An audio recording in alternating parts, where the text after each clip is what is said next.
ಎಲ್ರಿಗೂ ನಮಸ್ಕಾರ. ದಿನ ಏನಪ್ಪ ಸಾಂಬಾರು ಮಾಡೋದು ಅಂತ ಯೋಚನೆ ಮಾಡ್ತಾ ಇದ್ದೀರಾ? ಈ ಹೀರೆಕಾಯಿ ರೆಸಿಪಿನ ಒಂದ್ಸತಿ ಟ್ರೈ ಮಾಡಿ, ತುಂಬಾ ಚೆನ್ನಾಗಿರುತ್ತೆ. ಹೀರೆಕಾಯಿ ಬೇಳೆ ಸಾಂಬಾರು ಮಾಡೇ ಇರ್ತೀರಲ್ವ. ಈಗ ಹೀರೆಕಾಯಿ ಬೇಳೆನ ಬೇಯಿಸ್ಬಿಟ್ಟು ಮಸ್ಕಾಯಿ ಮಾಡಿ ತುಂಬಾ ರುಚಿಕರ ಇರುತ್ತೆ. ಇದನ್ನು ಹೀರೆಕಾಯಿ ಬೇಳೆ ಮಸ್ಕಾಯಿ ಅಂತಲೂ ಕರೀತಾರೆ.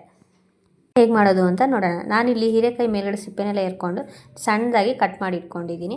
ಈಗ ಒಂದು ಕುಕ್ಕರ್ ತೊಗೊಂಡಿದ್ದೀನಿ. 1 ಕಪ್ ತೊಗರಿ ಬೇಳೆನ ನೀಟಾಗಿ 1 ಅವರ್ ನೆನೆಸಿಟ್ಟಿದ್ದೆ.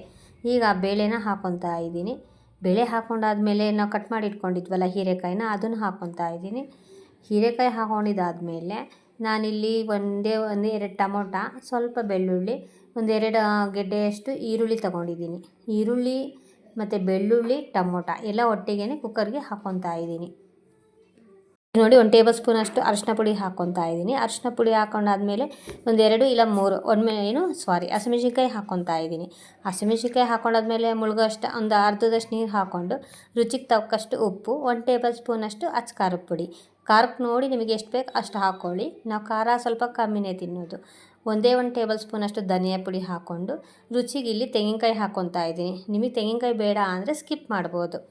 ಈಗ ಅದನ್ನೆಲ್ಲ ನೀಟಾಗಿ ಒಂದು ಸತಿ ಮಿಕ್ಸ್ ಮಾಡಿಕೊಂಡು ಕ್ಲೋಸ್ ಮಾಡ್ತಾ ಇದ್ದೀನಿ. ಈಗ ಗ್ಯಾಸ್ ಆನ್ ಮಾಡಿಕೊಂಡು ಇಡೋಣ. ಈಗ 2-3 ವಿಷಲಾದರೆ ಸಾಕು. 2-3 ವಿಷಲಾದರೆ ಆಫ್ ಮಾಡಿ ಸಾಕು. ಇದು ತಣ್ಣಗಾಗಿದೆ. ಈಗ ಇದನ್ನು ಓಪನ್ ಮಾಡೋಣ. ಈಗ ನೋಡಿ ಹೇಗೆ ಬೆಂದಿದೆ ಅಂತ. ಈಗ ಇದನ್ನು ನೀಟಾಗಿ ಸ್ಟೋರ್ ತೊಗೊಂಡು ಹಾಗೆ ಮ್ಯಾಶ್ ಮಾಡ್ಬೋದು. ತುಂಬ ಸಾಫ್ಟಾಗೇ ಇರುತ್ತೆ, ಏನು ರಫಾಗೇನು ಮಾಡೋದು ಬೇಡ. ತುಂಬಾ ಸಾಫ್ಟ್ ಬೇಡ, ತುಂಬಾ ಇದಾಗೂ ಬೇಡ. ಬಾಯಿಗೆ ಒಂದು ಸ್ವಲ್ಪ ಸಿಗ್ತಾಯಿದ್ರೆ ತುಂಬಾ ರುಚಿಕರವಾಗಿರುತ್ತೆ. ನೋಡಿ, ಇಷ್ಟಿದ್ರೆ ಸಾಕು. ಈಗ ನಾನು ಇಲ್ಲಿ ಒಗ್ಗರಣೆ ರೆಡಿ ಮಾಡ್ತಾ ಇದ್ದೀನಿ. ಒಂದು ಪಾತ್ರೆ ಇಟ್ಕೊಂಡು 1-2 ಟೇಬಲ್ ಸ್ಪೂನಷ್ಟು ಎಣ್ಣೆ ಹಾಕ್ಕೊತಾ ಇದ್ದೀನಿ.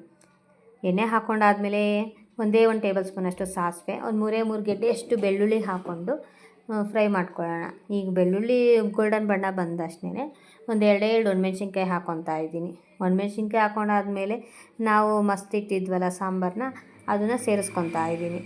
ನಿಧಾನಕ್ಕೆ ಹಾಕ್ಕೊಳ್ಳಿ, ಸಿಡಿಯೋ ಸಾಧ್ಯತೆ ಇರುತ್ತೆ. ನೀಟಾಗಿ ಹಾಕ್ಕೊಂಡಾದ್ಮೇಲೆ ಕುದಿಯೋಕ್ಕೆ ಬಿಡೋಣ. ಕುದ್ದಾದ್ಮೇಲೆ ಹೀರೆಕಾಯಿ ಮಸ್ಕಾಯಿ ಸಾಂಬಾರು ರೆಡಿ. ನೋಡ್ತಾ ಇದ್ರೇ ಬಾಯಲ್ಲಿ ನೀರು ಬರ್ತಾಯಿದೆ. ಬಿಸಿ ಅನ್ನಕ್ಕೆ ಇಲ್ಲ ಮುದ್ದೆಗೆ ಇಲ್ಲ ಚಪಾತಿಗಂತೂ ತುಂಬಾ ರುಚಿಕರವಾಗಿರುತ್ತೆ. ಒಂದು ಸತಿ ನೀವು ಟ್ರೈ ಮಾಡಿ ಹೇಗೆ ಬಂತು ಅಂತ ನೀವು ಕಾಮೆಂಟ್ ಬಾಕ್ಸಲ್ಲಿ ತಿಳಿಸಿ. ಈ ವಿಡಿಯೋ ನಿಮಗೆ ಇಷ್ಟ ಆದರೆ ಪ್ಲೀಸ್ ನಮ್ಮ ಚಾನಲ್ನ ಸಬ್ಸ್ಕ್ರೈಬ್ ಮಾಡ್ಕೊಳ್ಳಿ. ನೀವು ಫ್ಯಾಮಿಲಿ ಫ್ರೆಂಡ್ಸಿಗೆಲ್ಲ ಶೇರ್ ಮಾಡಿ. Thank you.